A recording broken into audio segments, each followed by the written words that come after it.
Pernah nggak sih kamu ngebayangin apa yang bakal terjadi kalau dunia ini tiba-tiba dihancurkan oleh banjir besar? Nggak usah jauh-jauh deh, coba bayangin aja kalau seisi bumi jadi penuh dengan air.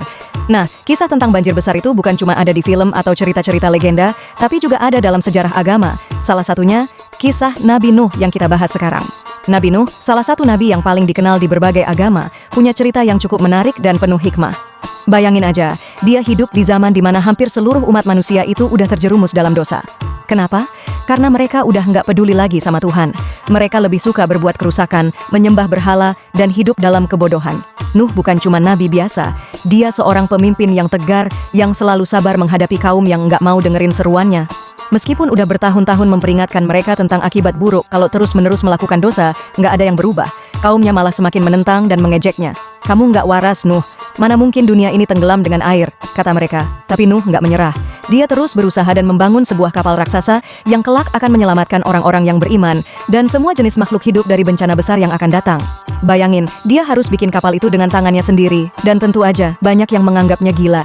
Ngapain sih bikin kapal raksasa di tengah gurun? Kata mereka sambil tertawa-tawa. Tapi buat Nuh, itu bukan masalah. Dia nggak peduli meski seluruh dunia mencemoohnya. Keyakinannya pada Tuhan dan wahyu yang diterimanya jauh lebih kuat. Seiring waktu, kapal itu pun selesai dibangun. Saat itu, langit mulai menunjukkan tanda-tanda. Banjir yang dijanjikan oleh Tuhan pun semakin dekat. Akhirnya, saat yang ditunggu-tunggu pun tiba. Hujan deras mulai turun.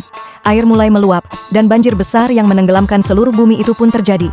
Namun Nuh dan orang-orang yang beriman, termasuk keluarganya dan berbagai jenis hewan, selamat di atas kapal yang sudah disiapkan. Banjir itu berlangsung lama, selama 40 hari 40 malam. Seluruh umat manusia yang terus menolak Tuhan akhirnya tenggelam. Tapi kapal Nuh tetap bertahan, melaju di atas air yang menggenangi seluruh dunia. Di tengah derunya ombak, mereka yang selamat itu hanya bisa berserah pada Tuhan, sambil berharap semua ini akan segera berakhir. Setelah banjir surut, kapal Nuh akhirnya merapat ke sebuah bukit di daerah yang sekarang kita kenal sebagai Gunung Ararat.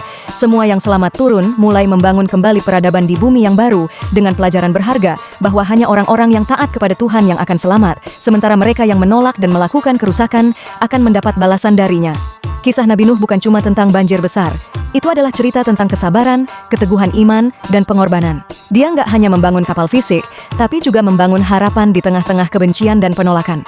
Jadi, meski tantangan hidup datang begitu besar, kita harus ingat seperti Nuh, kita nggak pernah sendirian dalam berjuang